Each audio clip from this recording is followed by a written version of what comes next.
साथियों, advocate Narendra Joshi social media platform पर आपका हार्दिक स्वागत है। साथियों, जब भी किसी पीड़ित व्यक्ति के साथ कोई अपराध होता है तो वह इस उम्मीद में कि पुलिस उनके मैटर में अच्छी इन्वेस्टिगेशन करेगी और आरोपियों के खिलाफ एक अच्छी चार्जशीट कोर्ट में पेश करेगी। इसी उम्मीद के साथ एक पीड़ित व्यक्ति पुलिस स्टेशन जाता है और पुलिस स्टेशन जाकर एफआईआर दर्ज करवाता है। जिन धाराओं के अंदर अपराध हुआ है उन धाराओं के अंतर्गत एफआईआर दर्ज होती है। कई बार पुलिस उस व्यक्ति की एफआईआर दर्ज नहीं करती है। पुलिस थाने जाने पर भी यदि उस व्यक्ति की एफआईआर दर्ज नहीं होती है तो ऐसी अवस्था में वह व्यक्ति पुलिस के सीनियर ऑफिसर यानी कि डिस्ट्रिक्ट लेवल पर सुपरिटेंडेंट ऑफ पुलिस यानी कि जिला पुलिस अधीक्षक को रिपोर्ट देता है। उसके बावजूद भी यदि एफआईआर दर्ज नहीं होती है तो दंड प्रक्रिया संहिता की धारा 156 सबसेक्शन 3 के अंतर्गत कोर्ट में इस्तगासा दायर करके एफआईआर दर्ज करने का ऑर्डर दिया जाता है संबंधित थानाधिकारी को। अब एफआईआर दर्ज हो गई तो सबसे पहले जब एफआईआर दर्ज होती है तो जो पीड़ित है उसको एफआईआर की कॉपी मिलती है और कॉपी लेनी चाहिए। प्रिंटेड कॉपी आती है जिसमें एफआईआर का नंबर, कौन से साल में कटी, आपने जो घटना लिखी वो पूरी की पूरी घटना एज इट इज़ होगी। उसके अलावा कौन इन्वेस्टिगेशन ऑफिसर अपॉइंट किया गया है उसकी जानकारी उसमें होती है। एफआईआर दर्ज होने के बाद सर्वप्रथम पुलिस का काम होता है कि उस एफआईआर में जो पीड़ित है, जो परिवादी है, जो प्रार्थी है, जो एप्लीकेंट है, उसकी तरफ की ओर से जो आरोप किसी व्यक्ति पर लगाए हैं उस मैटर में इन्वेस्टिगेशन करना। अब बात जब हम इन्वेस्टिगेशन की करते हैं तो कई बार कई पुलिसकर्मी अनुचित लाभ या प्रभाव में आकर पीड़ित व्यक्ति के साथ इंसाफ नहीं करते हैं और आरोपियों की पैरवी करने लग जाते हैं। ऐसी स्थिति के अंदर जब पुलिस आपको सपोर्ट नहीं करे, पुलिस क्या इन्वेस्टिगेशन कर रही है आपको नहीं बताए, ऐसी कंडीशन के अंदर आप सर्वप्रथम पुलिस अनुसंधान अधिकारी है उससे मिलिए और अपडेट लीजिए। इसके बावजूद भी यदि आपको ऐसा प्रतीत होता है कि पुलिस आपको जानकारी ही नहीं दे रही है कि आपकी एफआईआर पर क्या कार्रवाई हो रही है, ऐसी अवस्था के अंदर यदि आप चाहें कि आपके मामले में पुलिस ने क्या कार्रवाई की, अब तक आपके केस में क्या प्रगति है और आपको उन चीज़ों की जानकारी चाहिए, तो आप संबंधित न्यायालय के अंदर दंड प्रक्रिया संहिता की धारा 210 के अंदर एक प्रगति रिपोर्ट के संबंधित न्यायालय के अंदर एक एप्लीकेशन मूव ऑन कर सकते हैं और यह एप्लीकेशन आपके एडवोकेट के द्वारा प्रस्तुत होगी। सिंपल सी बात है, आपने एप्लीकेशन जो आप लगाओगे उसमें आपको एफआईआर की कॉपी लगानी है, एप्लीकेशन लगानी है, एप्लीकेशन की एक कॉपी लगेगी और आपके वकील साहब का वकालतनामा लगेगा। जैसे ही आप वो एप्लीकेशन फाइल करेंगे वह एप्लीकेशन जांच प्रोसीडिंग में जाएगी और उसके बाद संबंधित थाने को कोर्ट नोटिस जारी करेगा कि इस केस में आपने अब तक क्या कार्रवाई की है उस कार्रवाई से अवगत कराएं। इस मामले के अंदर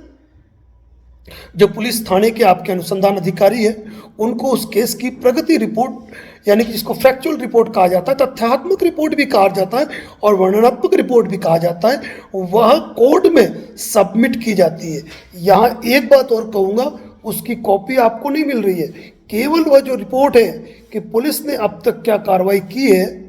और आगे क्या कार्रवाई करेगी, ऐसी जानकारी वह कोर्ट में प्रस्तुत करती है। आप अपने वकील साहब के माध्यम से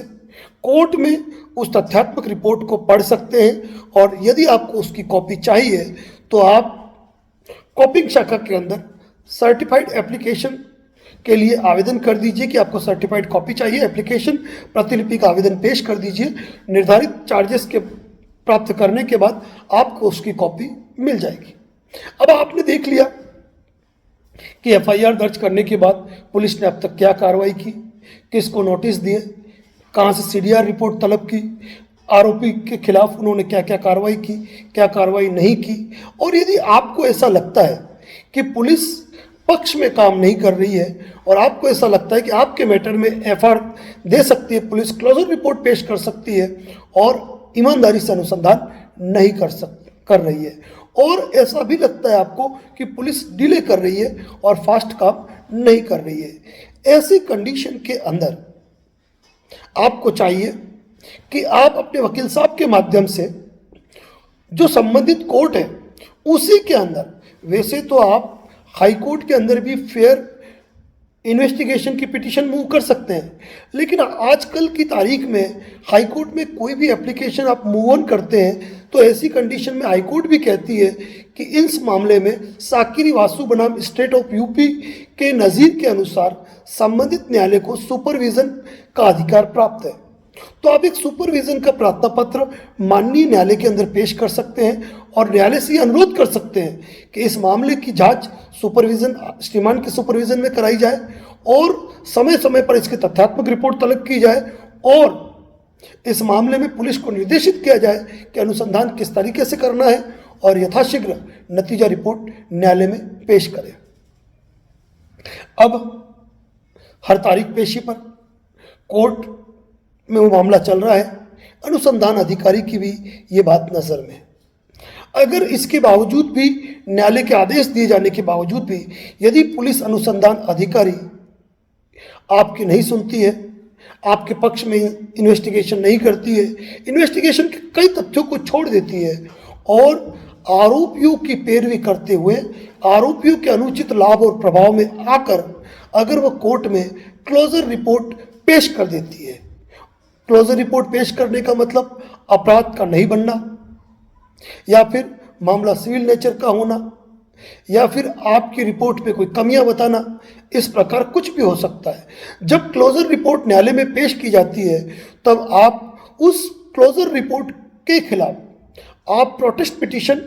जिसे कि हिंदी में नाराज़गी याचिका कहते हैं, आप नाराज़गी याचिका फाइल कर सकते हो। लेकिन एक बात जरूर ध्यान रखें, कोई भी नाराज़गी याचिका यानी कि प्रोटेस्ट पिटीशन फाइल करने से पहले आपको चाहिए कि आप अपने केस की सर्टिफाइड कॉपी, जो भी पुलिस ने इन्वेस्टिगेशन किए हैं, जो भी बयान लिए हैं, जो 41A के नोटिस जारी हुए हैं, उसके बाद आरोपियों की ओर से क्या जवाब तलब किया गया है और पुलिस ने किस तरीके से क्लोजर रिपोर्ट किन तथ्यों को अंकित करते हुए पेश किए, उन सारे डॉक्यूमेंट की एक सर्टिफाइड कॉपी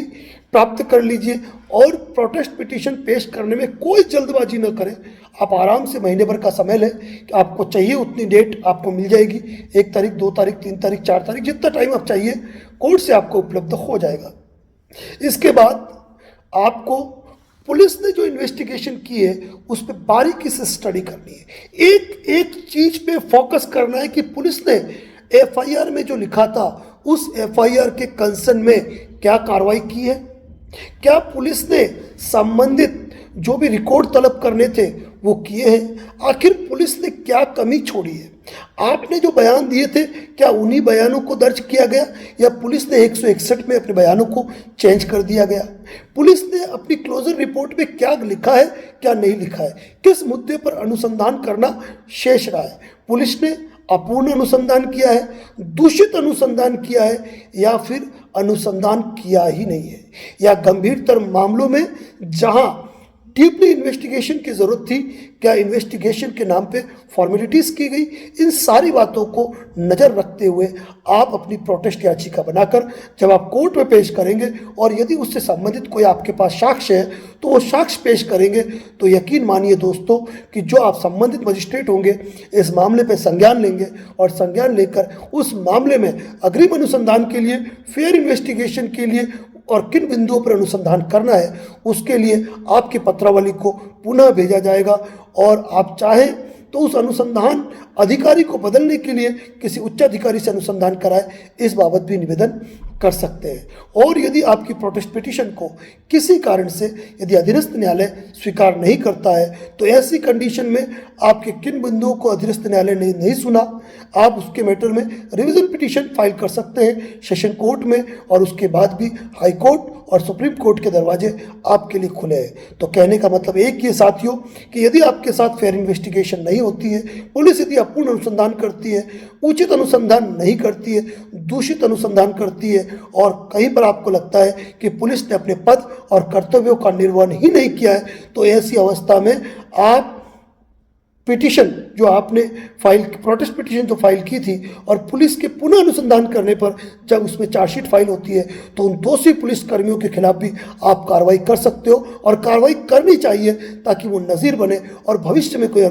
पुलिस अनुसंधान अधिकारी किसी पीड़ित के खिलाफ और आरोपियों की पैरवी करने से बचे। इसी प्रकार के लीगल अपडेट के लिए बने रहे advocate Narendra Joshi social media platform पे। और एक बात जरूर कहूँगा, यदि वैसे तो हर मुद्दे पर हमारे चैनल पर वीडियो पोस्ट है, लेकिन उसके बावजूद भी यदि आप हमें फ़ोन करना चाहते हैं तो अनावश्यक फ़ोन करके परेशान न करें। यदि आप अपनी कॉल बुक कराना चाहते हैं तो डिस्प्ले पे जो नंबर दिख रहा है वहाँ पर केवल आप अपना नाम लिखकर, कौन से ज़िले से बोल रहे आप हैं वो ज़िले का नाम टाइप करके और कॉल बुक लिख के टेक्स्ट मैसेज कीजिएगा, आपको रिप्लाई आ जाएगा, कॉल आ जाएगा। तो बने रहे इसी प्रकार के अपडेट के लिए। धन्यवाद। जय हिंद, जय भारत, जय मेवाड़।